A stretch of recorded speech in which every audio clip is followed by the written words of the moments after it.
Bien, bueno, ahí ya estamos grabando.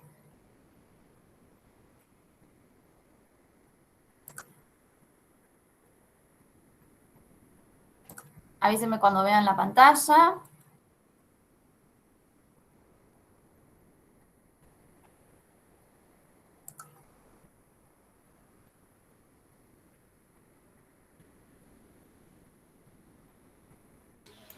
Ahí se ve, profe. Ahí se ve. Ahí. Genial. Bien, buenísimo. Si se va cortando algo, me avisan y vemos si apago la cámara o algo. ¿Está? Mientras me escuchan bien y vean bien, vamos así. Bueno, en esta primera diapositiva les debía la bibliografía que vamos a utilizar. De todas maneras, junto con lo de la planilla, se las voy a colocar en el Moodle para que la tengan a mano. ¿Sí? Esos son los dos libros que pueden usar algunos otros también. Esos son los que generalmente consultamos. Nos vamos guiando más por el primero, el que dice equilibrios iónicos y sus aplicaciones analíticas, ¿sí? Pero sé que hay pocos ejemplares en la biblioteca y entonces también pueden consultar el Fundamentos de Química Analítica de SCUC. ¿Por qué no nos guiamos más por el de SCUC? Bueno, porque por ahí tiene los temas un poco más desordenados, algunos conceptos diferentes. Entonces, bueno, nos guiamos más por ese y el otro lo usamos más de consulta. Cualquier duda que se le genere, comparando la teoría o lo que vamos diciendo en teoría con el libro en particular, bueno, lo vamos charlando. ¿Está? Yo por ahí les voy a decir, este tema por ahí está mejor en el SCUC. Generalmente se los digo con Redox, que es verdad. El resto por ahí nos vamos guiando un poco con el primero. Cuando toman ese libro se van a dar cuenta que tiene conceptos como muy escuetos, así como tira el concepto y ya está. Pero bueno, para eso están las teorías y tratamos de ir desarrollando un poco más en la teoría, ¿sí? Así que esos son los dos libros en los cuales vamos a consultar. Les recomiendo, a pesar de que tengan la teoría y que ahora tengamos la ventaja de que la teoría queda grabada y entonces si no noté algo lo tengo grabado y lo puedo volver a ver, les recomiendo igual que consulten los libros. Algunos temas por ahí quizás están mejor explicados de lo que puedo explicar yo, están más amplios y entonces por ahí sí, siempre les recomiendo que no se queden solo con la clase, sino que también cuando vayan estudiando la materia acudan a los libros, ¿sí? Bueno, en primer lugar vamos a ver por qué vamos a estudiar química analítica, ¿sí? Y cómo se relaciona química analítica con lo que yo estoy estudiando. Yo les puse algunos de los conceptos, ¿sí? Que se me fueron ocurriendo, pueden ser algunos más, ¿por qué no? Que se me fueron ocurriendo que relacionan a la química analítica y al ambiente, ¿sí?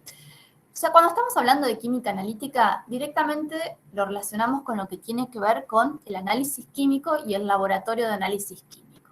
Y cuando hablamos de laboratorios de análisis químicos, podemos hablar tanto de laboratorios de control como laboratorios de investigación y desarrollo, ¿sí? Entonces, la química analítica está estrechamente relacionada con lo que tiene que ver con el análisis químico y los laboratorios, tanto de control como de investigación.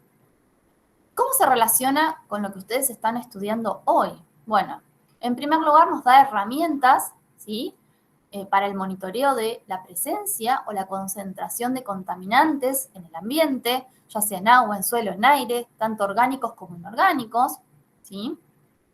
Si nos permite saber si tomo hoy vamos a introducir conceptos como analito, muestra, matriz y demás. Bueno, ¿qué pasa si algún contaminante está presente, ¿sí? En una muestra de agua o en una muestra de suelo, y en qué concentración está presente en esa muestra? También colaboran en establecer los límites permitidos para ciertos contaminantes a través de determinados métodos analíticos y bueno, generalmente hasta dónde podemos llegar a determinar, ¿sí? Con estos métodos que se disponen. Y entonces muchos de los métodos se hacen métodos oficiales de análisis y esos métodos que son métodos oficiales de análisis nos dicen, bueno, podemos llegar a determinar hasta tal concentración de tal contaminante, ¿sí? Entonces colabora en establecer esos límites y por lo tanto directamente en lo que tiene que ver con la legislación, ¿sí? Que está relacionada con el ambiente, al poder establecer esos límites. Nos permite comprender los distintos equilibrios que se van a establecer en el ambiente, ya sea en agua, en suelo, en aire. Bueno, ¿qué pasa? ¿Qué relación tienen estos, qué tipo de compuestos tenemos naturalmente? No necesariamente ya contaminantes, por ejemplo, sino naturalmente cómo está compuesto el suelo, cómo está compuesta el agua, qué equilibrios se establecen, qué relación tienen con el pH del medio, qué relación tienen, ¿sí? Entonces, nos va a ayudar a comprender muchos, ¿sí? Vamos a fijar las bases, vamos a establecer las bases para después poder comprender muchos de los procesos que se dan en el ambiente, ¿sí? Y además, también se desarrollan métodos analíticos más sensibles, es decir, nosotros vemos que a lo largo del tiempo los distintos métodos analíticos, por ahí, o se requiere de los distintos métodos analíticos que alcancen límites de detección más bajos, que puedan determinar algún contaminante o algún compuesto en una matriz ambiental, ¿sí? En menor concentración de la que ya se determinaba, ¿sí? Y entonces, bueno, eso nosotros vamos a hablar al final de esta clase, por ahí probablemente ya mañana, de lo que tiene que ver con un método sensible, que es la sensibilidad de un método. Entonces, vamos a desarrollar métodos más sensibles y también desarrollar métodos para nuevos contaminantes. Es decir, bueno, hay establecidos determinados métodos, pero siempre hay contaminantes nuevos en el ambiente.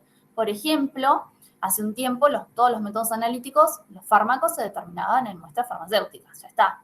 Pero ahora ya sabemos que esos fármacos se pueden introducir al ambiente, que son contaminantes en el ambiente, fármacos como tales, que esos fármacos se denominan contaminantes emergentes porque se está estudiando y todavía no están esos límites establecidos, ¿sí? En la legislación. Recién se está estudiando de su presencia, recién no, desde un tiempo a esta parte se estudia de su presencia, si están presentes o no, en qué concentración, a ver hasta dónde los puedo determinar, aunque todavía no estén esos límites ya establecidos. Pero si bien no son nuevos compuestos, son nuevos contaminantes, ¿sí? Los encontramos en el ambiente y no tendrían que estar ahí. Entonces, bueno, se desarrollan métodos analíticos para estos fármacos ya en otro tipo, no ya en la muestra farmacéutica, en el ambiente, en el suelo, en el agua, ¿sí? Entonces, todo esto abarca la química analítica, ¿sí? Y en todo esto les va a ayudar la química analítica a ir comprendiendo algunas cosas. Esta química analítica, la primera que ven ustedes, la primera de las dos carreras, bueno, va a establecer los fundamentos, ¿sí? Por ahí no vamos a llegar a la parte más interesante, que es el monitoreo de la presencia y concentración. Si bien vamos a ir dando muchos ejemplos, bueno, quizás no lleguemos a tanto en esta materia, pero sí vamos a establecer las bases, ¿sí? Que nos van a permitir ir comprendiendo, bueno, cómo se manifiestan, qué pasa con los distintos compuestos en los distintos ambientes, qué pasa con esos contaminantes y demás. Entonces, es una materia más básica, es una materia que vamos a ir desarrollando muchos conceptos nuevos, algunos conceptos vamos a ampliar en la materia anterior, y algunos vamos a ir desarrollando, y entonces eso va a sentar las bases para lo que viene. ¿Está? ¿Alguna duda? ¿Queda claro más o menos por qué vamos a estudiar química analítica en la TUMA y en la LICA? ¿Sí? Sí, profe. Sí, profe.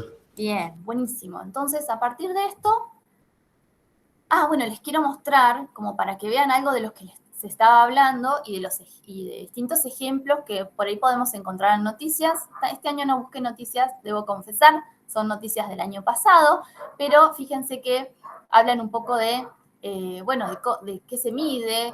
Fíjense, en la primera noticia dice, bueno, la contaminación del aire en la Ciudad de Buenos Aires volvió a los niveles previos a la cuarentena, cuando se fue abriendo todo. Y bueno, ¿y eso cómo se mide? Bueno, ¿cómo medimos concentración de monóxido de carbono, óxido de nitrógeno, partículas sólidas? Bueno, todos con métodos analíticos, ¿sí?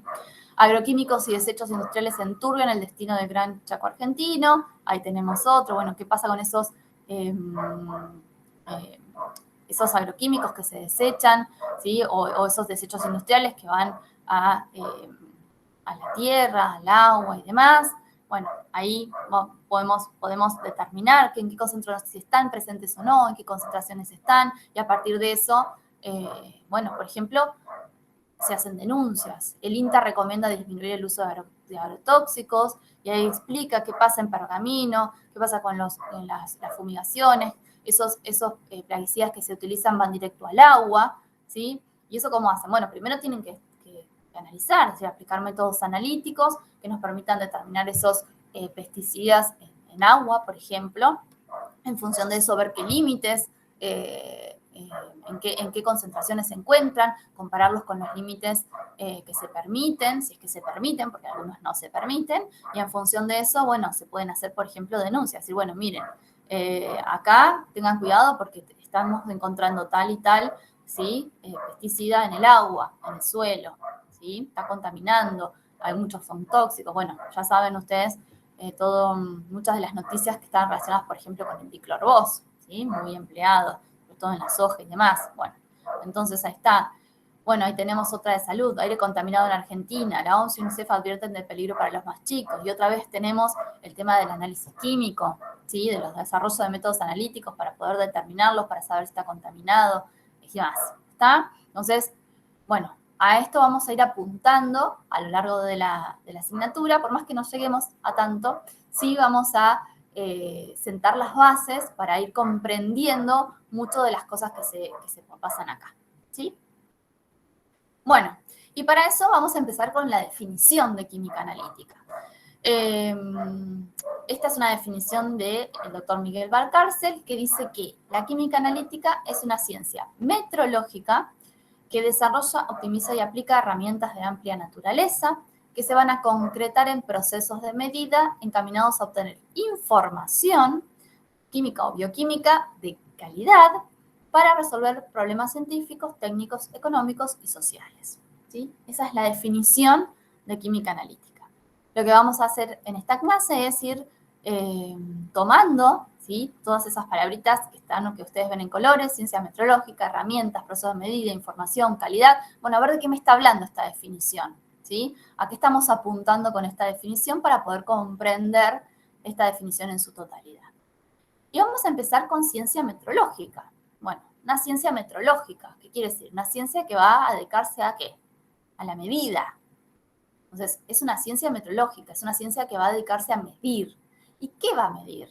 Bueno, va a medir parámetros, ¿sí? Se basa en la medición de parámetros. Parámetros como, ¿qué sería un parámetro? La temperatura, la densidad. Bueno, el parámetro que nosotros más vamos a medir en química analítica es la concentración, ¿sí? Entonces, se basa en la medición de parámetros. Y esos parámetros, ¿sí? Para poder medir, tenemos que comparar, ¿sí? Bueno, vamos a medir tal parámetro, entonces siempre tenemos que tener algo para comparar. ¿Y con qué vamos a comparar? Bueno, se compara en química analítica, se compara con referencias bien establecidas que se denominan patrones o estándares, ¿sí? Entonces, vamos a medir, para medir necesitamos comparar, ¿sí? Los resultados que obtenemos con algún otro resultado, y eso, van a ir viendo que, bueno, hay distintos patrones, esos estándares establecidos con los cuales vamos a comparar se denominan patrones o estándares, ¿sí? Cualquiera de las dos palabras pueden usar, puede ser patrón o estándar. Y ahí en la figura tienen los distintos patrones o estándares que podemos encontrar ordenados de manera jerárquica, es decir, los principales, por encima de todos, están lo que se llaman estándares básicos, le siguen los estándares químicos y por último tenemos los estándares analíticos.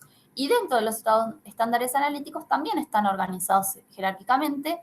Primero están los primarios y luego los secundarios. Entonces, dentro de los estándares analíticos tenemos los estándares analíticos primarios o patrones primarios y los estándares analíticos o patrones secundarios. Fíjense que a medida que vamos vamos bajando, digamos, del estándar básico al estándar químico al estándar analítico, ¿sí? Cada vez nos vamos alejando más de lo que vamos a considerar valor verdadero. Valor verdadero es un concepto que vamos a ir viendo, no sé si vamos a llegar a esta clase, sino en la clase de mañana, y entonces sí les voy a decir ahora que los estándares básicos son los que más se acercan al valor que se considera como verdadero de ese parámetro, ¿sí? Dijimos, vamos a comparar. Bueno, esos parámetros vamos a considerar, para poder compararlos, vamos a considerar un valor como verdadero. Bueno, los estándares básicos son los que más se acercan a ese valor verdadero, le siguen los estándares químicos y luego los estándares analíticos. Sin embargo, fíjense que la flecha va de menos a más, desde los estándares básicos a los estándares analíticos, y es la flecha de tangibilidad a asequibilidad. Esto es, si bien los estándares básicos son los que más cercanos van a estar al valor verdadero de ese parámetro que yo voy a medir, son los que más alejados están de lo que yo puedo tener, tocar. En la práctica sería lo que yo dispongo, en realidad en el laboratorio, para poder comparar, ¿sí? Entonces, si bien los estándares básicos son los más que se acercan además al valor verdadero, son de los que menos puedo disponer, seguidos por los estándares químicos y por último los estándares analíticos, que son los que yo dispongo en la práctica en mi laboratorio, ¿sí? Pero bueno, a ver, ¿qué son los estándares básicos? Los estándares básicos están dados por las unidades las 7 unidades del Sistema Internacional de Medida, ¿sí? Entonces ahora ahí van entendiendo por qué se acerca más a ese valor verdadero, ¿sí? Entonces, ¿cuáles son esas unidades del Sistema Internacional de Medida? Bueno, tenemos, por ejemplo, para la masa al kilogramo, para la longitud del metro, para la cantidad de sustancia. El mol. El mol, ¿sí? Entonces, esos son los estándares básicos. Los estándares químicos van a relacionar los estándares básicos con los estándares analíticos. El estándar químico más utilizado es el isótopo 12 del carbono, ¿sí? Que se relaciona con el estándar básico, con el mol, ¿sí? Entonces, ese carbono 12 se relaciona directamente con un estándar básico, que es el mol, y es la base para el cálculo de los pesos atómicos, que son los estándares químicos más ampliamente utilizados, ¿sí? Y por último tenemos los estándares analíticos. Los estándares analíticos, como bien les dije recién, son los que yo tengo en la práctica en mi laboratorio, ¿sí? Son los que utilizo, son los que más cerca tengo en el laboratorio, son los que utilizo en el laboratorio para llevar a cabo todos los tipos de análisis.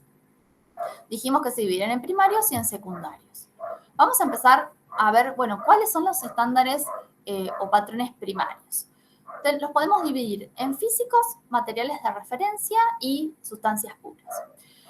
Dentro de los físicos, un estándar primario en físico sería una pesa de referencia, por ejemplo, ¿sí? Es decir, una pesa que yo tengo en mi laboratorio que voy a usar, por ejemplo, para calibrar mi balanza. ¿Qué significa calibrar mi balanza? Significa que yo quiero comprobar si la balanza que tengo en el laboratorio, ¿sí?, me dice que está pesando 0,1 gramos y si realmente lo que está pesando es 0,1 gramos, ¿sí? Entonces, para comprobar eso y para ver que la balanza está funcionando de forma correcta, ¿sí?, entonces lo que tengo que hacer se llama calibrar la balanza. ¿Calibrarla qué implica? Bueno, que yo voy a corroborar que realmente lo que dice el display de la balanza, en este momento todas balanzas con display de balanza que está diciendo que pesa, bueno, realmente es lo que está pesando, ¿sí? ¿Y eso cómo se hace? Bueno, antes, no hace mucho tiempo, teníamos el peso, ¿se acuerdan? Tenían el kilogramo de SARS. Allá en Francia tenían la Oficina Internacional de Pesas y Medidas, tenía ese kilogramo, que era, bueno, esto representa el kilogramo, ¿sí? Lo tenían ahí, bien. Bueno, ¿qué pasaba con ese kilogramo? Como ese kilogramo se fue, digamos, deteriorando con el tiempo, por supuesto, porque, bueno, ahora me parece que era de iridio y de platino y de iridio, y entonces, bueno, sufrió algún tipo de deterioro con el tiempo. Entonces se dieron cuenta que uno no podía establecer un kilogramo con algo así físico. Y entonces, desde hace un tiempo a esta parte, se estableció, ¿sí?, para poder llevar a cabo, establecer algo que se relacionara con el kilogramo, la constante de Planck, ¿sí? Entonces, bueno, nada, eso lo vamos a dejar, supongo que más o menos están enterados del tema. Y ahora en realidad para poder llevar a cabo, para decir, bueno, esto pesa 1 kilo, se pesa con una balanza que se llama balanza de Kibi, Kibble, perdón, y se relaciona lo que se pesa con la constante de Planck, y entonces se establece cuánto pesa realmente esa pesa, ¿sí? Bueno, ahora se hace así, y entonces, bueno, también se establece cuánto es el kilogramo. ¿Y yo cómo traslado eso a mi laboratorio? Bueno, por una serie de comparaciones. Entonces, antes era el kilogramo de Serge, ahora el kilogramo se calcula de esta manera, pero siempre, a partir de ahí, tenemos copias oficiales que se van a comparar con esta que se pesó, ¿sí? Se calculó de esta manera. A partir de ahí tengo otras pesas certificadas que se van a comparar con esas copias oficiales. Y a partir de ahí yo tengo una pesa en mi laboratorio, ¿sí? Por eso es una pesa certificada. Es decir, tengo una pesa que compré a un organismo oficial que me dice, esta pesa tiene un peso de, para decirle, 0,01000 gramos, ¿sí?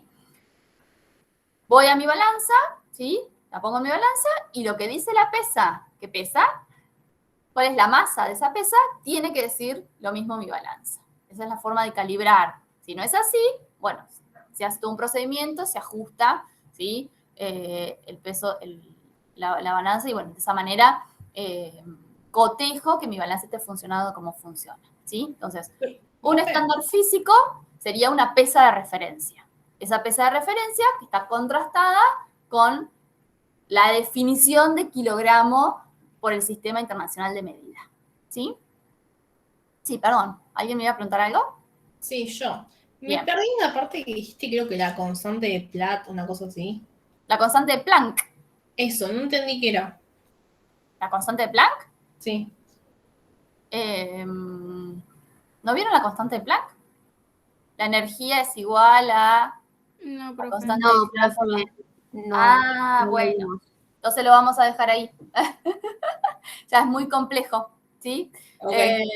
Es una constante física, vamos a decirlo así, ¿sí? Es una constante física, ¿tá? Que tiene, miren, acá está el valor, 6,6 por 10 a la menos 34 es lo que vale esa constante, y como es una constante, justamente, y su valor no va a cambiar con el tiempo, por eso se introdujo en el cálculo de ese kilogramo, ese peso, digamos, ¿sí? Ese peso no, esa masa, ¿sí? Entonces, lo que se hace es, bueno, antes se usaba una balanza de platillo, bueno, ahora se usa una balanza que tiene como una potencia electromagnética, y entonces lo que se hace es calcular, se hace el peso, se calcula con la constante de Planck y una ecuación más complicada, cuánto realmente cuánto pesa eso, ¿sí? ¿Cuál es la masa de eso?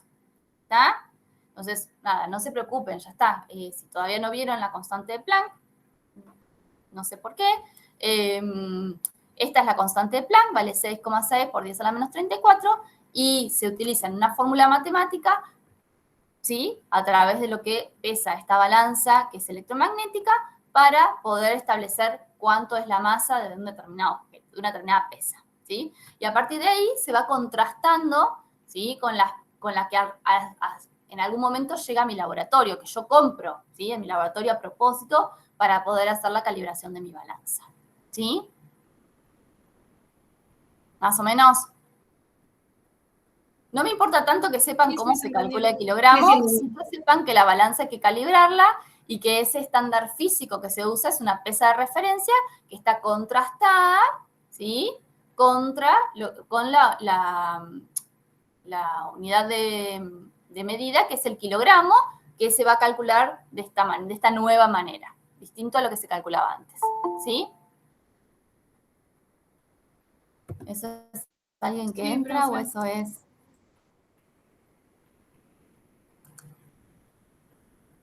Bien, ahí estamos. Bueno, seguimos. Bueno, otro de los patrones o estándares primarios son los materiales de referencia certificados. Yo les copié ahí la definición. Los materiales de referencia son materiales que pueden ser materiales artificiales, que pueden ser naturales, o que pueden ser naturales y se modifican, y que van a intentar ser lo más semejantes posible a una muestra real, ¿sí? Y yo les puse ahí las magnitudes, es decir, la concentración que dice que tienen estos materiales de algunos determinados compuestos está avalada de forma internacional. Es decir, yo compro qué es este material. Por ejemplo, yo les puse el ejemplo ahí del suelo, pero hay materiales de referencia para un montón de cosas, ¿sí? Por ejemplo, puede ser un suelo industrial. ¿Qué quiere decir? Que el material que yo compro no es un suelo, ¿sí? Yo quiero analizar, vamos a decir, la concentración de distintos metales en un determinado suelo de la zona, ¿sí? Entonces, ¿qué hago? Para poder decir, bueno, yo quiero analizar, vamos a decir, qué sé yo, plomo, zinc de este suelo. Bueno, aplico mi método analítico y obtengo un resultado. Bueno, y ahora lo tengo que comparar para ver si ese resultado que yo obtuve está cercano al valor verdadero o no, si el método analítico que yo apliqué fue válido. Y entonces, lo que hago es comprar un material de referencia, ¿sí? De un suelo, es decir, es muy semejante, lo más semejante posible a lo que yo realmente quiero analizar, ¿sí? Que es una muestra de un suelo regional, y me dice, bueno, la concentración de, ¿qué les había dicho? Zinc en este suelo es X, la concentración de cadmio en este suelo es X, la concentración de plomo en este suelo es X, ¿sí? Entonces yo tomo ese material de referencia certificado, le hago el análisis siguiendo el método que yo estoy utilizando y me tiene que dar lo que dice, ¿sí? Este material de referencia que tiene que dar, ¿sí? Para plomo, para cadmio, para zinc, para lo que yo les dije. ¿Está? Entonces, ese sería un patrón o estándar primario. De esa manera, comparando lo que yo obtuve en mi suelo para esos distintos metales, por ejemplo, en el suelo regional acá, lo quise analizar acá en la parte de la petroquímica, suelo industrial, ¿sí? Y lo que dice este material de referencia, yo aplico el mismo método analítico para ambos y si mi método analítico está funcionando, está funcionando de manera correcta y no cometí errores y demás, me debería dar para este material de certificado lo que dice que tiene, ¿sí? Eso es un material certificado. Después existen para un montón, pero para muestras ambientales hay, por ejemplo, de estos compuestos orgánicos que también son peligrosos, con algunos pesticidas, con los hidrocarburos policíclicos aromáticos. Bueno, pueden encontrar que se venden distintos materiales de referencia para distintos tipos de compuestos, metales, compuestos orgánicos y demás, que serían que el material de referencia, ¿sí? Es muy, muy semejante a lo que yo quiero analizar. ¿Está? Y si no podemos tener un material de referencia, por ejemplo, no pude comprar generalmente estos materiales de referencia como son materiales certificados, es decir, que no solamente la muestra es muy parecida a la muestra real, sino que además el resultado está avalado por distintas normas internacionales, entonces son caros, ¿sí? Los puedo comprar, pero son muy caros. Esa es una de las cosas. Y otra cosa es que no para todas las muestras que yo quiero analizar tengo un material de referencia. Hay para muchas, pero no para todas. Entonces, si no consigo un material de referencia certificado o no lo puedo comprar, tenemos o podemos recurrir a lo que son las sustancias puras. Las sustancias puras son compuestos químicos que, por supuesto, como primera característica, son de elevada pureza, justamente. La pureza de esta sustancia química es de un 99,98%, 99,99%, ¿sí? Prácticamente no tienen impurezas y se utilizan para poder establecer, para hacer distintos métodos analíticos y poder comparar el resultado o avalar el resultado que yo estoy obteniendo. Además de tener elevada pureza, no solamente tienen que tener elevada pureza, sino que además tienen que ser estables, ¿sí? Es decir, no se tienen, algo había hecho mal, no se tienen que descomponer, ¿sí? No tienen que ser ni higroscópicos ni fluorescentes, eso se lo van a volver a explicar en la práctica, pero bueno, no tiene que ni tomar agua del ambiente ni liberar agua, ¿sí? Por ahí muchos de los compuestos, ustedes ya saben, están asociados con moléculas de agua. Bueno, esas moléculas de agua, la idea es que sea estable justamente, que no libere esas moléculas de agua, que no cambie su fórmula química. Que sean fáciles de purificar, si es que necesita purificación, que la masa molecular sea elevada y que si voy a preparar soluciones para utilizar como en un estándar o patrón primario de esa sustancia, esa solución que preparo tiene que ser estable también, ¿sí? No solamente tiene que ser estable esa sustancia pura, sino que además tiene que ser estable la solución que voy a preparar a partir de ella, ¿sí? Esas son las sustancias puras, que son las que generalmente tenemos en los laboratorios, ¿sí? El tema es que no muchos compuestos químicos, muchas sustancias químicas, cumplen con todos estos requisitos. Pureza, estabilidad, no higroscópico, no fluorescente, no hay demasiados. Entonces, estos patrones o estándares primarios, ¿sí? Son estas sustancias puras, la verdad es que no tenemos demasiada disponibilidad, porque no todos cumplen, o muy pocos cumplen estos requisitos. Por eso surgen los que son los patrones o estándares analíticos secundarios, ¿sí? ¿Se acuerdan ahí en la figura que les mostré? Estaban los primarios y los secundarios.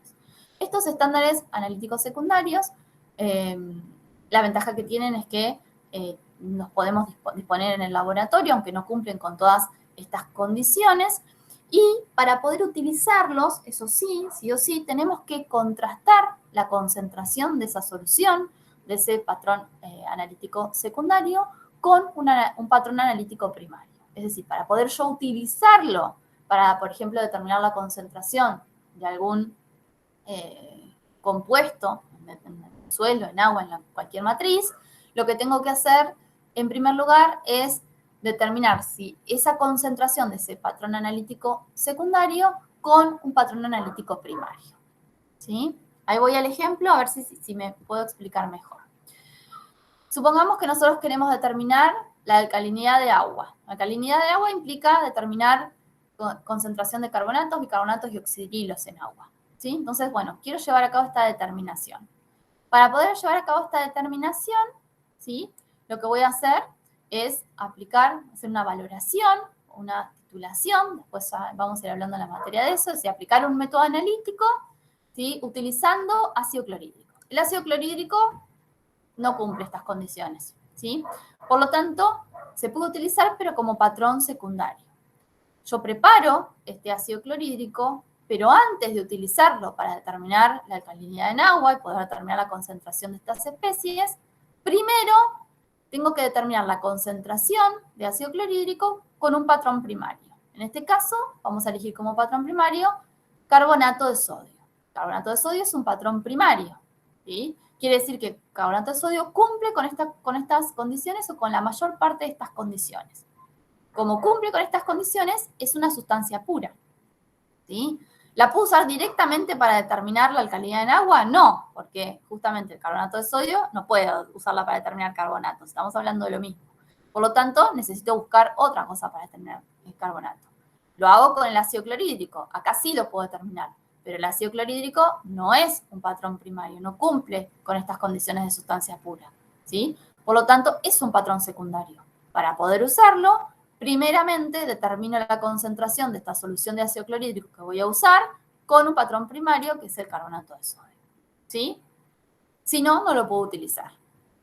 ¿Se entiende? Entonces, los patrones primarios son sustancias puras que cumplen, patrones primarios, ya dijimos, tenemos varios, físicos y materiales de referencia y sustancias puras. Lo que más utilizamos en el laboratorio son las sustancias puras. ¿Los materiales de referencia los podemos usar? Sí, los podemos usar. Si la matriz, si la muestra que yo quiero determinar, puedo conseguir un material de referencia certificado, ¿sí? Que contenga ese compuesto que yo quiero determinar, y además si lo puedo comprar porque son realmente más caros. Si no es así, bueno, la mayoría de las veces en el laboratorio usamos sustancias puras, ¿sí? Entonces, de hecho, van a ver que a lo largo de la materia y en la práctica también les va a pasar, cuando hablen de patrones o estándares primarios, van a hablar directamente de sustancias puras, porque es en realidad lo que más se emplea, lo que más tenemos disponible en el laboratorio. Entonces, patrón primario, bueno, dentro de las sustancias puras. Esas sustancias puras son muy pocos compuestos que cumplen todas esas condiciones, por lo tanto, sí podemos utilizar patrones secundarios, pero antes de utilizarlos tenemos que controlar, tenemos que contrastar su concentración, corroborar su concentración con un patrón primario, ¿sí? Profe, Sí, una pregunta. Si no son patrones primarios porque suelen ser muy caros, ¿no sería igual si hay que contrastar cada uno con un patrón secundario? no. No, ¿en costos decís vos? Sí. No, porque realmente son muy caros. Hoy estuve mirando algunos precios de patrones de suelos y están alrededor de $300 en adelante. Comprar un patrón primario para un determinado compuesto, ¿sí? Imagínate que si vos haces varios análisis en el laboratorio y requerís un patrón primario para un material de referencia para cada uno, perdón, no patrón primario, un material de referencia para cada uno, entonces realmente te aumenta mucho los costos de tu análisis. En cambio, una sustancia pura, las sustancias puras más comunes las podés conseguir por mucho menos dinero. Depende de la sustancia, ¿no? Pero por $8, por $10, una cosa así, ¿sí? Entonces, por más que, y ni hablar, por ejemplo, de un patrón secundario como el ácido clorhídrico, como el hidróxido de sodio, como el permanganato de potasio, son relativamente baratos, ¿sí? Y para cualquier tipo de laboratorio, ¿sí? Entonces, no, en realidad siempre comprar materiales de referencia certificados es mucho más caro que hacer esto. Y además, sí tienen que tener presente que no para todo pueden usar materiales de referencia certificados, porque no hay para todo, ni para todos los compuestos ni para todos los tipos de muestra. Entonces, si yo voy a usar un material de referencia certificado, me tengo que asegurar que la muestra realmente, la muestra que yo voy a tomar y quiero analizar, sea realmente muy parecida a esa que se puede comprar y además que esté el compuesto que a mí me interesa. Entonces, si bien hay muchos, por ejemplo, hay para metales, ya les decía, hay para hidrocarburos policicloaromáticos, por ejemplo, yo quiero determinar la concentración de diclofenac en un agua superficial. Bueno, no hay un material de referencia certificado que tenga diclofenac en una determinada agua superficial. No lo tengo, ¿sí? Entonces, bueno, no me queda otra que recurrir a otros tipos de estándares primarios, ¿sí? O estándares primarios o estándares secundarios. Entonces, no siempre tengo la disponibilidad. ¿Hay? Sí, hay. ¿Son más caros? Bueno, supónganse que los podamos comprar. No hay disponibilidad para absolutamente todo lo que podamos llegar a analizar, ¿sí? Y en comparación en costos, siempre es mucho más barato esto que el material de referencia. Ni hablar. ¿Sí? Bien, bueno, esto de patrón primario, patrón secundario, lo van a trabajar mucho en la práctica, ¿sí? Así que dejamos ahí los conceptos y los van a seguir trabajando en la práctica y van a ver que a lo largo de toda la materia, ¿sí? Bien, bueno, pasamos ahora, decimos, bueno, es una ciencia metrológica, listo, vamos a medir. Dice que desarrolla, optimiza y aplica herramientas de amplia naturaleza. Cuando hablamos de herramientas en química analítica, ¿qué nos imaginamos? Bueno, tenemos distintos tipos de herramientas, llamadas así como, las cuales nos vamos a valer para llegar a conseguir esa información, que es lo que a nosotros nos interesa. Entonces, en primer lugar, tenemos herramientas estratégicas, es decir, vamos a planificar, vamos a optimizar, vamos a diseñar nuestros experimentos. Metodológicas, que serían los métodos que nosotros vamos a aplicar. ¿Y qué materiales vamos a usar? Si vamos a usar un aparato, un instrumento, reactivos, ¿sí? Entonces, bueno, ahí tienen, cuando hablamos de distinta naturaleza, bueno, ¿de qué naturaleza? Bueno, pueden ser químicas, por ejemplo, los reactivos que utilizamos, bioquímicas, por ejemplo, muchos métodos analíticos son métodos enzimáticos, utilizan enzimas, ¿sí? Como un reactivo. Físicas, por ejemplo, utilizamos instrumentos, una balanza, o distintos instrumentos para poder llegar a hacer las medidas. Biológicas, por ejemplo, se usan distintos tejidos, a veces vegetales o animales como sensores en muchos métodos analíticos. Matemáticas, utilizamos distintos tratamientos estadísticos como para poder expresar los resultados o para poder analizar los resultados que obtenemos. Informáticas, utilizamos distintos software, tanto para el tratamiento de datos como para la adquisición de datos, ¿sí? Entonces, cuando hablamos de herramientas de amplia naturaleza, nos estamos refiriendo a esto, ¿sí? A todo lo que nos vamos a valer para llegar a obtener lo que nos interesa, que es la información. Bueno, dice que se concretan en procesos de medida. Bueno, entonces vamos a introducir ahora otro concepto, que es el concepto de un proceso de medida químico. El proceso de medida químico, o vamos a llamar PMQ, para ver que yo voy a decir del PMQ, bueno, el proceso de medida químico es todas aquellas operaciones que separan la muestra sin medir, sin tomar, sin medir y sin tratar, ¿sí?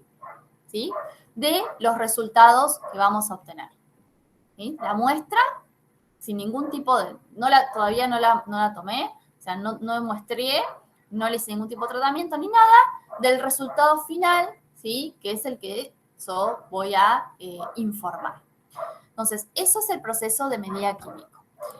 Dentro del proceso de medida químico, ¿sí? O sea, lo que separa la muestra de los resultados, tenemos 3 etapas. La etapa de las operaciones previas, la etapa de la medición y transducción de la señal analítica y la adquisición y tratamiento de datos y señales. Las operaciones previas se refiere a todas aquellas operaciones que nosotros vamos a hacer, ¿sí? Cuando recibimos la muestra, para adecuarla al análisis correspondiente, ¿sí? Entonces, en esta etapa, esas operaciones previas pueden llegar a ser bastante complejas, pueden llegar a ser muy simples como muy complejas, y es en donde más errores se introducen, porque es donde tenemos mayor cantidad de pasos para llevar a cabo, y en donde tenemos la mayor intervención del analista, ¿sí? Entonces, por eso es donde más errores se van a introducir. Estas operaciones previas, ¿qué serían, por ejemplo? Bueno, ya desde el muestreo, que sería una, la homogeneización de la muestra, si tengo que triturar la muestra, si tengo que hacer alguna reacción química, si tengo que hacer algún tipo de, aplicar algún tipo de técnica de separación, bueno, todo lo que yo vaya a hacer, ¿sí? Para adecuar a la muestra a la etapa de medición, está dentro de operaciones previas. Luego de las operaciones previas tenemos la etapa de medición y transducción de la señal analítica, que es la etapa de medición propiamente dicha. Es decir, en este caso, nosotros vamos a relacionar, ¿sí? La muestra con un determinado parámetro que va a ser, por ejemplo, la concentración. Si yo quiero determinar la concentración, vamos a decir, de cloruros en una muestra de agua, entonces llego a la etapa de medición y en esta etapa de medición, la respuesta que obtenga la voy a relacionar directamente con esa concentración, ¿sí? O la voy a relacionar con esa concentración. Decimos que en esta etapa utilizamos distintos instrumentos que pueden ser desde una bureta, que es lo que más vamos a utilizar en esta asignatura, hasta cualquier otro tipo de instrumento como un espectrofotómetro, un espectrofluorímetro y cromatógrafo y demás, ¿sí? Y por último tenemos el paso de adquisición y tratamiento de datos. Es decir, una vez que lleve a cabo la medición en la segunda etapa, voy a obtener esos datos y esos datos se pueden tratar de forma manual, ¿sí? Es decir, bueno, voy a obtener ese dato y voy a hacer algún tratamiento estadístico para poder expresar el resultado. Vamos a ver que sobre el final de esta clase o de la clase de mañana, sobre todo, vamos a ver, bueno, cómo expresamos, o al menos parcialmente cómo se expresan esos resultados y qué tenemos que hacer para expresar esos resultados. Y entonces, eso está dentro de la adquisición y tratamiento de datos, ¿sí? Con eso ya tenemos el resultado que nosotros vamos a informar. Entonces, esto es el proceso de medida química. Cuando hablamos del proceso de medida químico, hablamos de todo esto, ¿sí? Por eso dije al principio lo que separa la muestra sin tomar, sin medir y sin tratar de los resultados. Bien, y como dijimos anteriormente, es una ciencia que vamos a llevar a cabo medidas. Para llevar a cabo esas medidas nos vamos a valer de ciertas herramientas que las vamos a aplicar en esto que se llama proceso de medida químico. ¿Para qué? ¿Para qué hacemos todo esto? Para obtener información, para obtener distintos tipos de información, ¿sí? Entonces, ¿qué tipo de información nos interesa obtener? Bueno, de la presencia o concentración, y ahora vamos a hablar un poquito de estas definiciones, de especies o analitos de interés, o dice de materias o sistemas de amplia naturaleza, ¿sí? Entonces vamos a ver un poco qué estamos hablando cuando estamos hablando de una especie, de una muestra, de una alícuota, de un analito, ¿sí? Que es a lo que nosotros queremos obtener información. De una especie, de una muestra, de determinar, ¿por qué la profe dice determinar la concentración y no dice otra palabra? Bueno, entonces eso vamos a aclarar un poquito acá. Vamos a empezar con definir qué es una especie, a qué le vamos a llamar muestra, a qué le vamos a llamar alícuota y la palabra que voy a usar de acá en adelante, ¿sí? Y que ustedes tienen que tratar de incorporar. ¿Qué es nuestro analito? ¿Qué es el analito? ¿Sí? Entonces, vamos a empezar con una especie química que ustedes ya saben. Una especie química nos definimos como el conjunto de entidades moleculares que se pueden diferenciar o química o isotópicamente y que se pueden identificar como una especie aislada, ¿sí? Es decir, que yo puedo identificar una especie química, puede ser un compuesto orgánico, puede ser un radical. Profe, yo tengo una duda. Sí. Aparte de la clase que vas a subir ya grabada, ¿vas a subir también el PDF de la clase? No. Ah, bueno, está. ¿Verdad? No, entonces lo leo del video, no pasa nada. Bien, ok. Bien, y entonces, es una especie química, bueno, todo lo que nosotros podamos distinguir, ¿sí? Podamos diferenciar como una entidad aislada, ¿sí? Se puede determinar, entonces a eso llamamos especie química. Entonces ahí abarcamos un montón de cosas, ¿sí? ¿A qué le vamos a llamar muestra? Le vamos a llamar muestra a la parte representativa de la materia objeto de análisis, ¿sí? Es decir, nosotros vamos a tomar algo que queremos estudiar, a eso sería la materia objeto de análisis, ¿sí? Y una parte representativa, ¿qué quiere decir representativa? Que realmente vamos a tomar una parte de eso que queremos analizar y esa parte tiene que representar, ¿sí? A lo que yo quiero analizar. Ahora vamos a hacer un ejemplo para aclarar bien. Entonces, esa es nuestra muestra. Tiene que ser importantísimo, representativa. Por eso dice parte representativa de la materia objeto de análisis. ¿Y qué es una alícuota? Una alícuota es una porción o fracción de esa muestra. Si yo tomo una parte de esa materia objeto de análisis y le llamo muestra, ¿sí? Esa parte representativa, y le llamo muestra, y de esa muestra yo tomo una pequeña parte, además, entonces a eso le voy a llamar alícuota. Entonces van a ver que nosotros vamos a decir, bueno, se tomó una alícuota de, ¿sí? Bueno, eso quiere decir que es una porción o una fracción de esa muestra. Y por último, analito. El analito es la especie química, ¿sí? O bioquímico-biológica, que es la que nosotros queremos identificar o determinar la concentración, ¿sí? Entonces, especies químicas tenemos muchas, pero a la que yo quiero identificar o determinar la concentración, en química analítica le decimos analito. Es la especie química objeto de estudio, ¿sí? Es la que yo voy a determinar su concentración o la que yo quiero identificar en una determinada muestra. ¿Está? Para aclarar estos conceptos, vamos a ir al ejemplo, ¿sí? Así a ver si que nos quede bien claro. La idea, si no les queda claro, lo vuelvo a explicar. Por favor, me dicen, ¿sí? Pero tiene que quedar bien claro.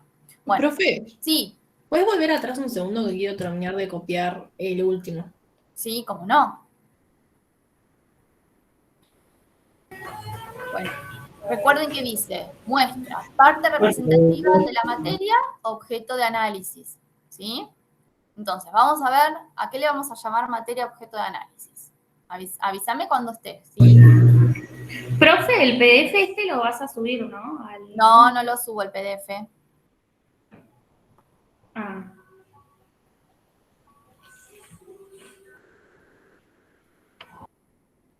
¿Puedo pasar? Sí, ya está, gracias. Bien, buenísimo.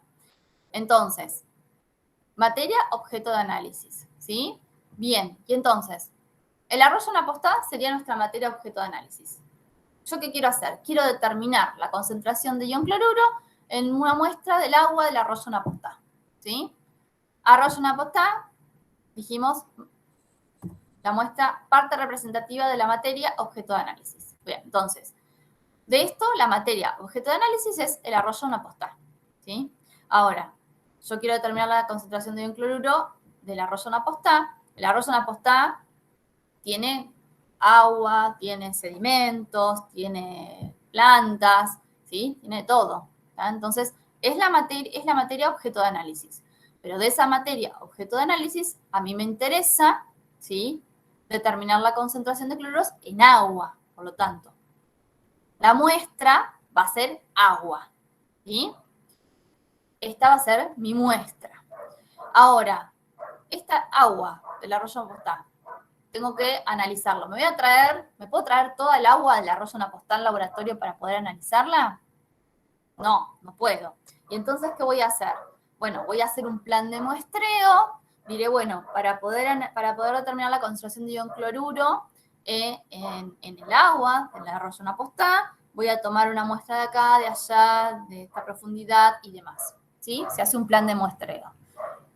Y me traigo al laboratorio 5 litros de agua. Entonces, imagínense, 5 litros de agua, ¿sí? Del arroyo Apostá, esa es mi muestra. ¿Tá? Por supuesto que el agua tiene distintas especies químicas. Tiene cloruros, tiene sulfatos, tiene carbonatos, tiene bicarbonatos, tiene oxidrilos. Pero a mí, ¿qué me interesa determinar de todo eso? Tiene materia orgánica, ¿sí? ¿Qué me interesa determinar? Me interesa solo, en esta ocasión, determinar cloruro. Por lo tanto, cloruros va a ser mi analito, ¿sí? Entonces, fíjense, la materia objeto de análisis sería el arroyo Apostá. De ahí voy a tomar una muestra de agua. Me interesa determinar cloruros en agua, por lo tanto, tomo una muestra de agua. Y de ahí, de todas las especies que pueden estar presentes en el agua, a mí solo me interesan los cloruros. Por lo tanto, los cloruros son mi analito, ¿sí? Como les dije, no podemos traernos toda el agua del arroyo Apostá al laboratorio para poder determinarle los cloruros. Y entonces, bueno, hice un plan de muestreo y me traje 5 litros de agua, ¿sí? Esos 5 litros de agua, ¿voy a hacer el análisis de todos los 5 litros de agua? Y no me hace falta, porque si tengo que aplicar una técnica analítica y tengo que analizar 5 litros de agua, puedo estar bastante tiempo. Entonces, de esos 5 litros de agua, voy a tomar una alícuota, una pequeña fracción, una pequeña porción de la muestra, para llevar a cabo el análisis, ¿sí? Entonces, hasta ahí vamos. ¿Qué es lo que sería material objeto de análisis? ¿Qué sería la muestra? ¿Qué sería el analito? ¿Y qué sería un analito? Profe, Sí. a mí no me quedó muy claro qué era el analito en sí. El analito Bien. es la especie que yo quiero determinar. Es la especie ok. química que a mí me interesa determinar, ¿sí? Es la que yo quiero saber la concentración o que quiero identificar. Entonces, de todas las especies químicas que pueden estar presentes en una muestra de agua, en este ejemplo, a mí solamente me interesan los cloruros en este caso. Y entonces mi analito son los cloruros, ¿sí? Si a mí me interesaba determinar sulfatos, mi analito serían los sulfatos. Si me interesaba determinar materia orgánica, mi analito sería la materia orgánica, ¿sí? Entonces, el analito es lo que a mí me interesa determinar. ¿Está? Sí, gracias, profe. Sí, bien. Bueno, y algo que ahí más o menos dejamos ejemplificados es todos estos términos, y algo que tienen que tener en cuenta es que cuando estoy hablando de muestra, la muestra se analiza, es decir, cuando yo hablo del análisis, hablo del análisis de una muestra, no hablo del análisis de un analito. Fíjense que aparte queda mal si yo lo digo, ¿sí?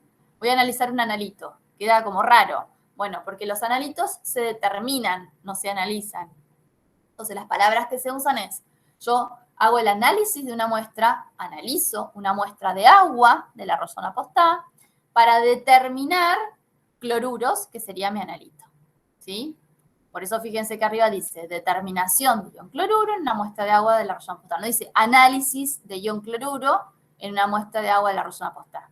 Porque el ion cloruro es un analito y los analitos se determinan, ¿sí? Entonces, eso es importante también que lo incorporen y lo tengan en cuenta, ¿sí? Nosotros analizamos muestras y determinamos analitos. Entonces, vamos a determinar ion cloruro. ¿Analizamos ion cloruro o no? Está mal dicho, se determina ion cloruro.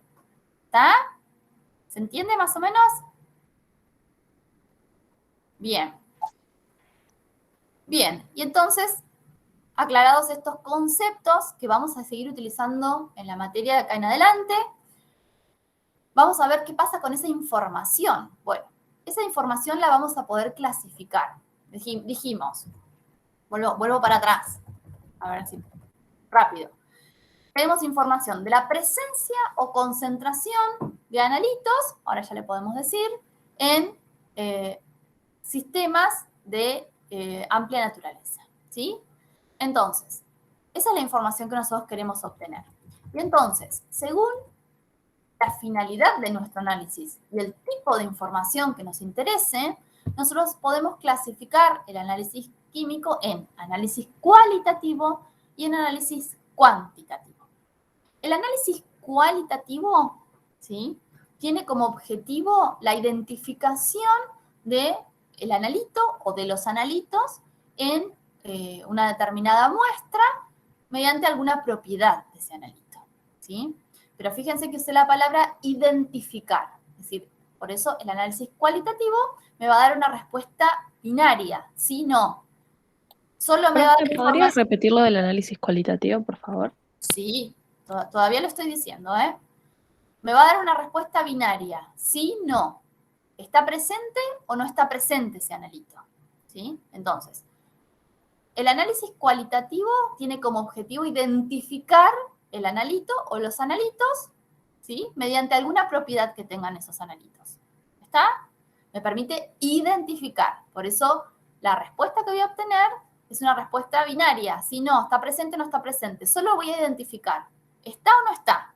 ¿Sí? A eso apunta el análisis cualitativo. Por eso, fíjense, estoy clasificando según lo que a mí, según el fin, según el objetivo que yo tengo para esa información. Si a mí solamente me interesa saber si un determinado analito está presente o no está presente en una muestra, puedo hacer un análisis cualitativo, ¿sí? Como ejemplo, seguimos con los cloruros. Quiero saber si la muestra de agua del arroyo Napostá, ¿sí?, contiene cloruros. Solamente me interesa saber si esos cloruros están o no están presentes en la muestra de agua. Y entonces para eso hago este análisis. Fíjense, le agrego a la muestra 1 o 2 gotas de ácido nítrico y le agrego 1 o 2 gotas de ácido de nitrato de plata, ¿sí? Fíjense que tampoco es muy preciso, es decir, bueno, 1 o 2 gotas, más o menos, ¿sí? Le agrego 1 o 2 gotas, 1 o 2 gotas, ¿sí? Son el análisis cualitativo. Y entonces, si aparece un precipitado blanco, ¿sí?, es un precipitado de cloruro de plata, quiere decir que hay presencia de cloruros. Si el precipitado no aparece, quiere decir que no hay cloruros, ¿sí? Entonces, eso es un análisis cualitativo. No digo cuánto cloruro hay. Lo que estoy diciendo es si el cloruro está presente o no está presente en esa muestra. Por eso tengo una respuesta binaria, sí, no, ¿sí? ¿Está presente o no está presente? Eso es análisis cualitativo. Y cuando vamos al análisis cuantitativo, ahí sí, el objetivo es determinar la cantidad o la concentración de un analito en una muestra. Entonces ahí ya voy a otra cosa. Quiero saber qué concentración tengo. Entonces, hice un análisis cualitativo, bueno, sí, tengo cloruros presentes en esta muestra. Bueno, ¿en qué cantidad? Y entonces eso es el análisis cuantitativo. Entonces, por ejemplo, determino la concentración de cloruros en una valoración, ¿sí?, por una técnica de valoración por precipitación, que es algo que vamos a ver más adelante en la materia, ¿sí? Entonces, eso es el análisis cuantitativo. Ahí me interesa saber qué cantidad tengo de ese analito. En el análisis cuantitativo, sí, perdón. En el análisis cuantitativo, yo previamente a ese tengo que hacer el análisis cualitativo. A o veces, yo ya sé que existe. Que a veces sí, a veces no. Si pudiese hacerlo, lo hago. Si yo desconozco, tengo una muestra totalmente desconocida para mí, ¿sí? Y realmente no sé si podría llegar a tener cloruros esa muestra, entonces me es conveniente primero hacer un análisis cualitativo, ¿sí? Pero muchas veces se hace directamente, yo sé que va a haber, digamos, cloruros en esa muestra, y entonces directamente hago el análisis cuantitativo y determino qué concentración. ¿Está? No necesariamente tengo que hacer los 2 pasos, pero si yo tengo una muestra totalmente desconocida, bueno, y existe algún método cualitativo para para determinar si está o no está presente, me conviene hacer eso primero. Sí, ni hablar. Bien. ¿Sonó algo? ¿Sonó que alguien quiere entrar o sonó un mensaje? No. Bien, ok. Avísenme ustedes, ¿eh? Bueno, otra vez. ¿Eso es un mensaje o alguien quiere entrar? ¿Alguien quiere entrar? Y alguien se fue también. Bien, ok. Bueno, a ver. Bueno, y dentro del análisis cuantitativo podemos clasificar, según la técnica analítica que vamos a usar para llevar a cabo la determinación de esa concentración, y en distintos tipos de métodos. Y dentro de estos métodos tenemos los métodos clásicos, que son las valoraciones, entre paréntesis, volumetrías, vamos a ver la diferencia, o las gravimetrías, eso entra dentro del método clásico, valoraciones y gravimetrías. Métodos instrumentales, como el espectrofotométrico, electroquímico, separación, espectrofotométrico, espectrofluorimétrico, métodos electroquímicos, ¿sí? Y aparte tenemos los separativos, es decir, aquellas técnicas analíticas que nos van a permitir separar distintos analitos para poder determinarlos, como la cromatografía, como la electroforesis capilar, ¿sí? Entonces, esta es una clasificación de los métodos determinativos que se utilizan en análisis cuantitativo para poder determinar la concentración. Es una de las de clasificaciones más convencionales. Nosotros en esta asignatura nos vamos a dedicar a los métodos determinativos clásicos. Nosotros vamos a ver valoraciones y gravimetrías en esta materia, ¿sí? Para aquellos que hacen la TUMA, bueno, se van a medio quedar ahí. Para aquellos que van a seguir van a hacer la LICA, bueno, yo la TUMA que después sigan la LICA, van a tener otra materia, como en el cuarto año, de asignatura, que se denomina análisis instrumental B, y ahí se van a dedicar a los métodos instrumentales y separativos, ¿sí? Pero en esta primera química analítica nosotros nos vamos a dedicar a los métodos determinativos clásicos. Bien, bueno. Y ya llegamos al último de los de las palabritas que teníamos en esta definición de química analítica, analítica, que es calidad. Entonces, dijimos, es una ciencia que nos vamos a dedicar a medir. Para medir nos vamos a valer de distintos tipos de herramientas, muy diversas. Todo lo vamos a plasmar en lo que llamamos un proceso de medida química, que es lo que pasa, se separa la muestra sin tomar, sin medir y sin tratar del resultado, ¿sí? Ese resultado que voy a obtener es información química o bioquímica que yo voy a obtener de ese resultado, ¿sí? Ahí voy a tener un resultado y esa es información que yo necesito, que yo quiero. Por eso llevo a cabo, ¿sí?, todas estas medidas. Ahora, hablamos de la información, del tipo de información, según la finalidad, qué tipo de análisis tengo que hacer, según la información que requiero, qué tipo de análisis tengo que hacer. Y ahora vamos a una palabrita que se llama calidad. Ajá. Resulta que no solo tengo que obtener información, sino que esta información que voy a obtener tiene que ser una información de calidad, ¿sí? Desencaminados a obtener información química o bioquímica de calidad. ¿Qué quiere decir que algo es de calidad? A ver. Cuando ustedes dicen que algo es de calidad, ¿de qué están hablando? ¿El estado en que se encuentra? Sí, por ejemplo...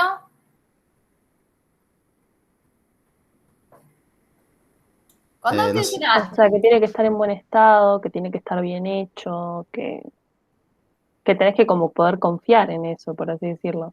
Muy bien, perfecto, claro, cuando yo digo que compré algo de calidad, bueno, primero, muchas veces establezco mis propios parámetros de calidad. Digo, bueno, esto para mí de calidad significa que el material con el que está hecho tiene que ser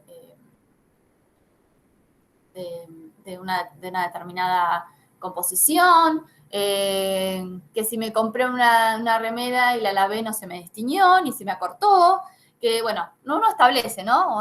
O lo que tiene que ver con la alimentación, usted tiene mejor calidad porque está elaborado de tal manera, ¿sí? Entonces uno establece eso. Entonces uno compara cuando habla de calidad, y entonces la definición de calidad general, no de química analítica, sino general, dice que la calidad es el conjunto de características, propiedades o atributos, ¿sí?, o capacidades que se le van a dar, que se le va a dar a una entidad que la van a hacer mejor, peor o igual a otras entidades del mismo tipo. ¿Sí? Comparo esta remera con otra remera, comparo, no sé, este mueble que me compré con otro mueble.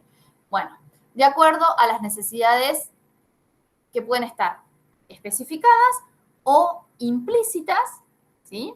Es decir, ya sabemos que algo que está implícito, que para que sea de calidad tiene que tener alguna determinada característica, eso quiere decir implícito, y que pueden estar impuestas por el cliente, por mí, yo puedo tener mis propios parámetros de algo para mí es de calidad o no, o por la legislación.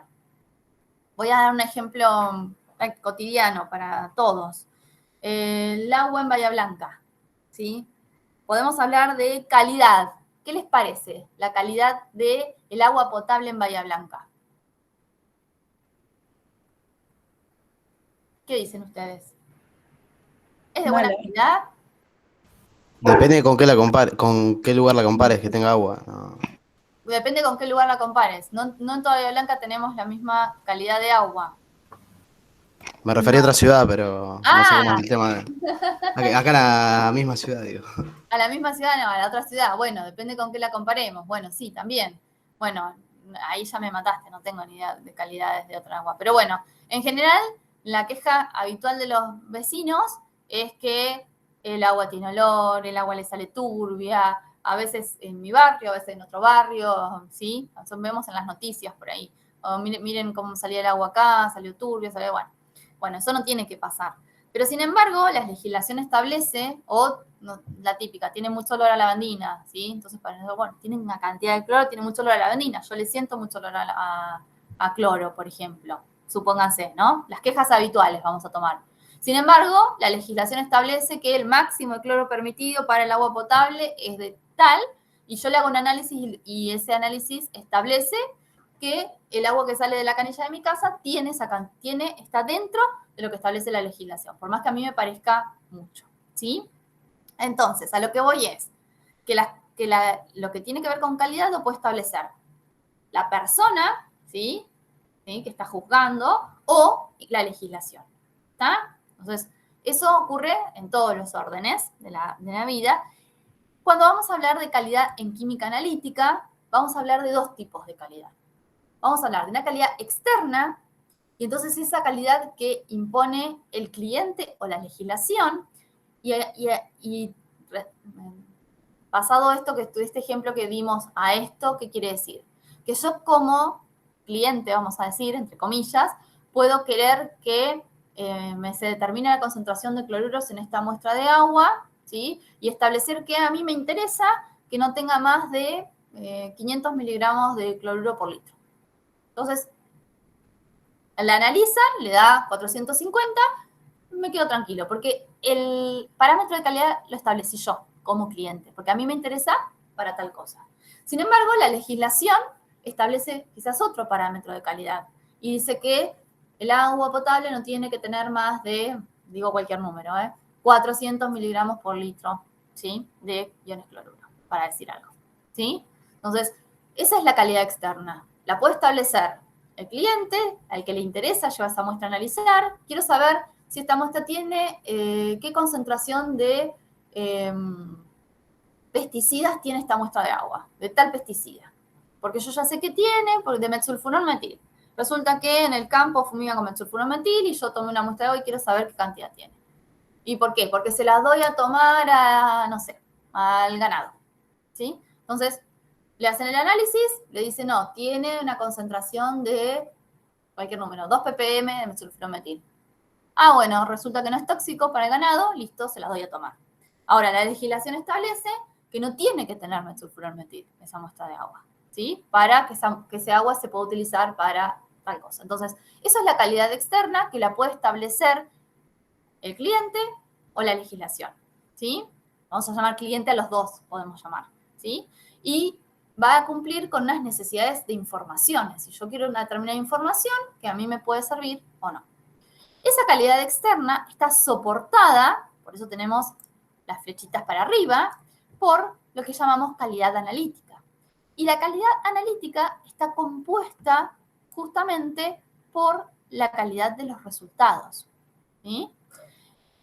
Entonces, cuando yo hablo de calidad analítica, lo que estoy hablando es de calidad en los resultados obtenidos.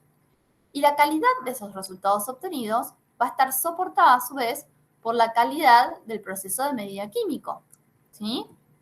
Si el proceso de medida químico cumple ciertos estándares de calidad, voy a obtener resultados de calidad. Y la calidad del proceso de medida químico, del PMQ, a su vez está soportada por la calidad del trabajo y la organización del trabajo en el laboratorio y la calidad de las herramientas analíticas que yo empleé, ¿sí? Entonces, esta calidad analítica, ¿sí? va a tener incluido todos estos componentes que como resultado me van a dar una calidad en el resultado analítico que yo voy a informar, ¿sí? Tanto al cliente como si lo requiere algún organismo oficial con respecto a lo que es legislación. ¿Está? Entonces, eso es la calidad analítica. Y habla de calidad de los resultados. Y alguien dijo en la definición de calidad recién que es algo en lo que yo tengo que confiar, ¿sí? Entonces, eso es muy importante para la calidad de los resultados. Para decir que un resultado de calidad, tengo que confiar en ese resultado. Ese resultado que obtengo me tiene que resultar confiable, ¿sí? Y entonces, ahora les digo que si yo voy a obtener un resultado confiable, para que ese resultado yo lo pueda clasificar como confiable, tiene que estar lo más cercano posible al valor verdadero. Y entonces vamos a introducir ahora el concepto de valor verdadero, ese que les mostré en una de las primeras diapositivas, ¿sí? Entonces, yo quiero encontrar ese valor verdadero, ¿sí? Pero yo no les digo, bueno, voy a encontrar un valor verdadero, sino les digo, tiene que ser lo más cercano posible a ese valor verdadero. Entonces, para que un resultado sea de calidad y sea confiable, tiene que estar lo más cercano posible al valor verdadero. Y entonces ustedes se podrían preguntar, ¿y por qué no puede ser el valor verdadero? Bueno, porque el valor verdadero termina siendo un valor ideal. Si se fijan en la definición de valor verdadero, el valor verdadero es un valor ideal que se obtiene en un proceso de medida químico si todas las causas de error que se pueden dar a lo largo de todo el proceso de medida químico son eliminadas y si la población es infinita, ¿sí? Ustedes todavía no hicieron estadística, vamos a ver algunos conceptos, ¿sí? Que van a ver después en tratamiento de datos medioambientales, pero que nos sirven para charlar un poquito de los resultados y para ver cómo expresamos resultados, ¿sí? ¿Qué implica que la población es infinita? Cuando hablamos de población, hablamos de, en este caso, de la cantidad de determinaciones que nosotros vamos a hacer en el laboratorio para encontrar ese resultado, ¿sí? Entonces, yo voy al laboratorio y ¿cuántas veces tengo que hacer el análisis? ¿Sí? Y una es como que, bueno, 2, 3, 4, 5, 10. Bueno, acá dice la definición de valor verdadero que para poder encontrar ese valor verdadero tendría que hacer infinitas determinaciones. Ni 3, ni 5, ni 10. Infinitas. ¿Sí? Entonces ya ahí sabemos que infinitas determinaciones no vamos a hacer nunca. No existe eso. Y entonces ya no cumplimos con el valor verdadero. Ahí ya sabemos que no vamos a cumplir con lo que es la definición de valor verdadero. Y además que tenemos que eliminar todas las causas de error que podemos cometer en ese proceso de medida químico. Y ahora vamos a definir los errores, pero sabemos muy bien que no podemos eliminar todas las causas de error. Y ahora les voy a mencionar y vamos a ir viendo los distintos tipos de errores y vamos a ver por qué no los podemos eliminar, ¿sí? Entonces, resulta que el valor verdadero requiere que eliminemos todas las causas de error y además que hagamos infinito número de determinaciones. No vamos a poder ninguna de las dos cosas, por lo tanto, por eso es un valor ideal. Pero sí lo que nosotros tenemos que aspirar es a obtener un valor que sea lo más cercano posible al valor verdadero o al valor que se considera verdadero, ¿sí? Entonces, ese es el propósito de la medición, ¿sí? En química analítica. Obtener un valor, obtener un resultado que esté lo más cercano posible a ese valor que se considera como verdadero, ¿sí? De esa manera, nos aseguramos de obtener un resultado de calidad, un resultado confiable, ¿sí? ¿Están cansados?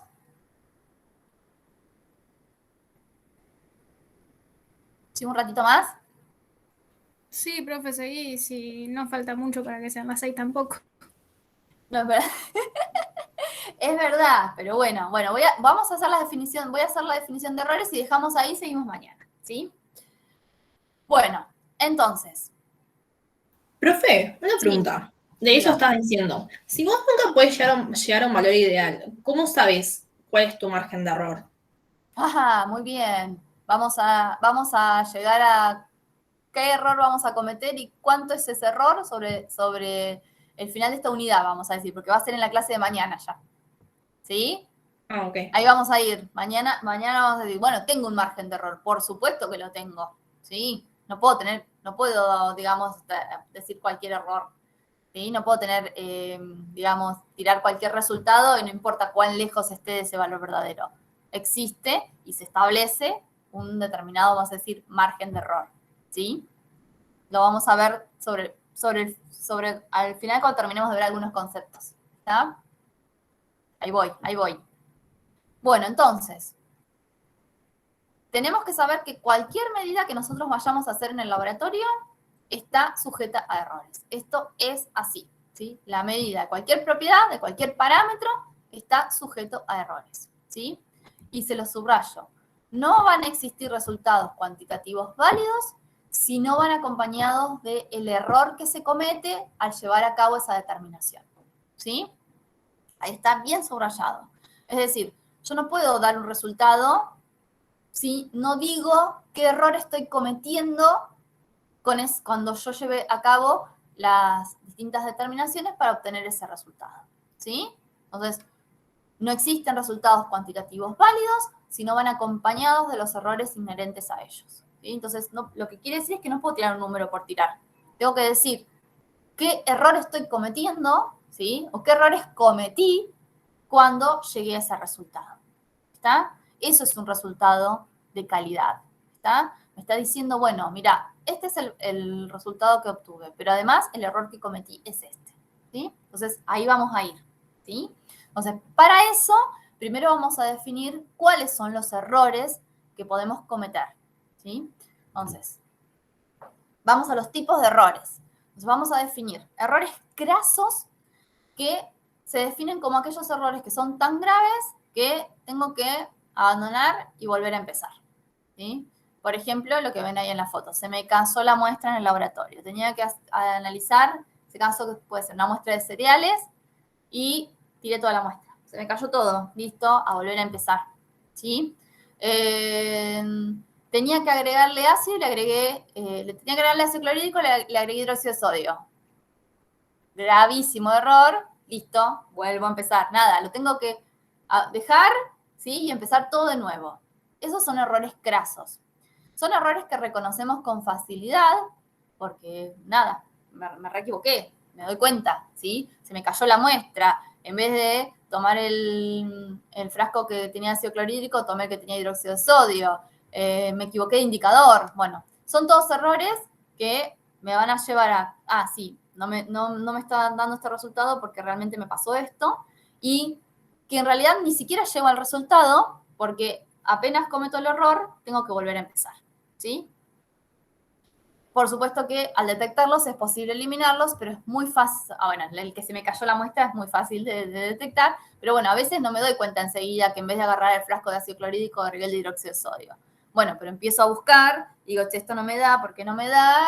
Y miro y digo, es por esto, ¿sí? Entonces, al detectarlos, los elimino, ¿sí? Por eso los errores crasos, en general, mucho no se consideran, porque requieren sí o sí de volver a empezar. Después tenemos los errores sistemáticos o determinados. Los errores sistemáticos tienen un determinado valor de magnitud y signo. Esto es, son todos positivos, son todos negativos, ¿sí? Y en el mismo valor, más o menos, ¿sí? Porque siempre cometo el mismo error. Entonces, o son errores positivos o son errores negativos. Si son errores por exceso o por defecto, o son por exceso o son por defecto, y generalmente la magnitud es la misma, ¿sí? No siempre, no siempre se le puede atribuir la causa, ¿sí? Pero es posible atribuirle la causa al error, y y entonces por eso también se llaman determinados, ¿sí? Porque les puedo decir de dónde se cometió ese error. Y si le puedo atribuir la causa, si puedo saber qué error cometí, lo puedo eliminar. Son errores que se pueden eliminar. Y la consecuencia que tengo cuando cometo estos tipos de errores es que los resultados que obtengo se van a alejar del resultado que se considera verdadero o de referencia, ¿sí? Ese valor verdadero. Es decir, yo cometo un error sistemático y como resultado voy a ver que lo que voy a ver es que mi resultado se aleja del resultado que se considera verdadero, ¿sí? Entonces, bueno, esa es la consecuencia que tiene cometer un error sistemático. Si yo encuentro cuál es la causa, la puedo eliminar, pero no siempre podemos encontrar la causa. Entonces, a veces es dificultoso poder eliminar un error sistemático. Me doy cuenta que cometo un error sistemático, ¿por qué? Porque si tengo que comparar con el valor que se considera verdadero, veo que siempre obtengo valores por encima, ¿sí? Por exceso, por ejemplo. O siempre obtengo valores por defecto. Yo digo, bueno, algo está pasando acá. Si siempre los valores son por exceso o por defecto, quiere decir que tengo un error sistemático. Y a veces cuesta mucho repasar todo el proceso de medida químico como para ver dónde estoy cometiendo ese error. Pero si lo encuentro, lo puedo eliminar, ¿sí? Un error sistemático común es el error de paralaje. Esto es, esto de que yo voy a mirar, ¿sí? Voy a mirar el material volumétrico o la pipeta o la bureta, y ustedes saben que las tenemos que mirar, ¿sí? Ahí está en el dibujito, lo tenemos que mirar, ¿sí? El meñisco tiene que estar al nivel del ojo, ¿sí? Si yo pongo mi ojo un poquito por encima o un poquito por debajo, la lectura que voy a hacer en esta pipeta o en esta bureta, en lo que sea, va a ser errónea, ¿sí? Y como yo siempre pongo el ojo por arriba o por abajo, ¿sí? Entonces el error siempre es o por exceso o por defecto. Eso es un error de paralaje y es un típico error sistemático. Otro error sistemático muy común es pesar una muestra que tiene humedad, ¿sí?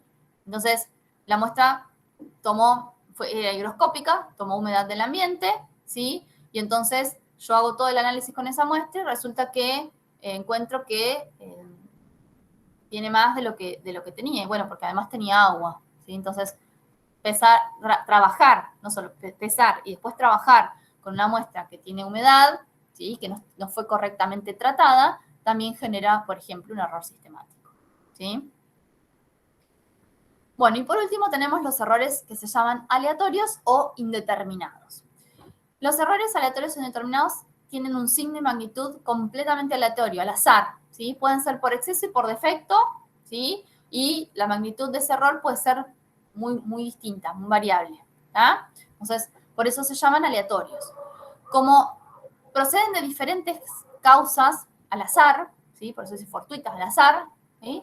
Entonces, que se van dando durante el proceso de medida químico, por eso se llaman también indeterminados, porque no puedo atribuirle a ese error una sola causa, ¿sí? Probablemente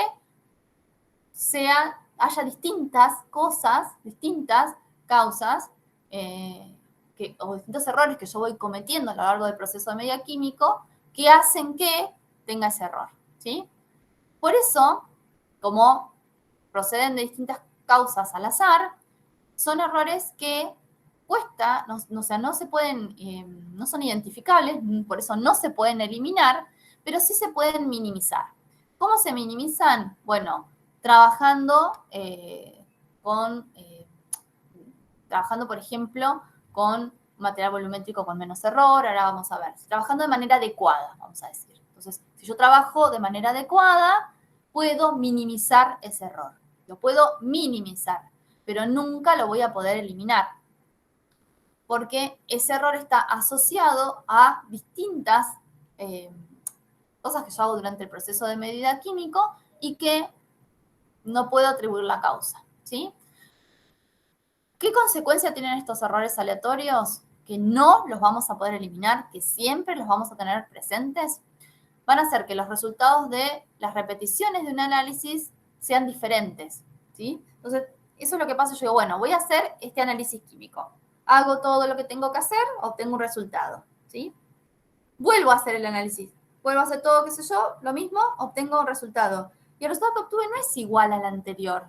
¿Y por qué no es igual, igual? Porque es similar, pero no es igual. ¿Y por qué? ¿Qué pasó? Y vuelvo a repetir el análisis, vuelvo a hacer todo igual y hago siempre todo lo mismo y soy súper metódico. Y otra vez el resultado es similar, pero es un poquito distinto, ¿sí? Varía un poquito. Bueno, eso, ¿sí? Es la consecuencia de un error aleatorio. ¿Sí? Por eso dice, hace que los resultados de repeticiones del análisis difieran entre sí. Y por lo Profe, tanto, por estos resultados es que se hacen tipo varias mediciones y después se saca el claro, promedio, ¿no? exactamente, ¿sí? Ahora después vamos a ver a qué se asocia cuando hago un promedio y a qué se asocia cuando calculo ciertos parámetros estadísticos, ¿sí? Para ver, a ver cómo varían esos errores. Sí, sí, seguramente. Uno hace distintas determinaciones, todas me dan distintas, ¿sí? Y eso hace que haya dispersión en los resultados, ¿sí? Por eso dice, hace que los resultados de las repeticiones difieran entre sí, a que yo haga todo exactamente igual. Yo puedo hacer todo igual. Nada varíe. Sin embargo, el resultado es un poquito diferente. Muy similar, pero diferente. Y entonces eso hace que haya más dispersión de resultados y ahí se ven los errores aleatorios, ¿sí? El error más común, un ejemplo de error aleatorio, es el error que está asociado al uso del material volumétrico. Es decir, yo ya por usar una pipeta o usar una bureta o usar un matraz, ¿sí? Voy a cometer un error. O sea, no puedo zafar del error, ¿se entiende? Si ya voy a usar la pipeta, voy a cometer un error. No hay manera, no es que voy a usar la pipeta y bueno, entonces acá no voy a cometer un error. Lo que puedo hacer es minimizar el error. Por ejemplo, las pipetas tienen asociado un error y bueno, yo puedo trabajar con una pipeta que tenga asociado un error menor. Por ejemplo, si esta tiene asociado un error de más menos 0,03, bueno, trabajo con una que tenga un error de más menos 0,02 o una que tenga un error de más menos 0,01, ¿sí? Hay distintos errores, tanto para las, por ejemplo, para las pipetas de doble aforo como para las pipetas graduadas, ¿sí? Pero yo por el solo hecho de usar la pipeta ya voy a cometer el error, ¿está? No puedo zafar de ese error. Por el solo hecho de usar la balanza voy a cometer un error. ¿Puedo disminuir ese error? Sí, lo puedo disminuir, trabajando con una balanza mayor precisión, por ejemplo, una balanza analítica de 4 cifras, una balanza analítica de 5 cifras, incluso hay de 6, ¿sí? Pero no lo voy a eliminar el error, lo voy a minimizar, pero por el solo hecho de usar la balanza voy a cometer un error. Por el solo hecho de usar material volumétrico voy a cometer un error. ¿Está? Esos son los errores aleatorios y que uno va acumulando, vamos a decir, a lo largo de todo el proceso de medida químico. ¿Está? Bueno, hoy vamos a dejar acá. Mañana seguimos. ¿Alguna duda? ¿Cuándo subís el video, profe, de la clase? Mirá, primero vamos a dejar de grabar, que es importante. El video tarda un ratitín en procesarse, ¿sí? Bien. Bueno, no sé, chicos.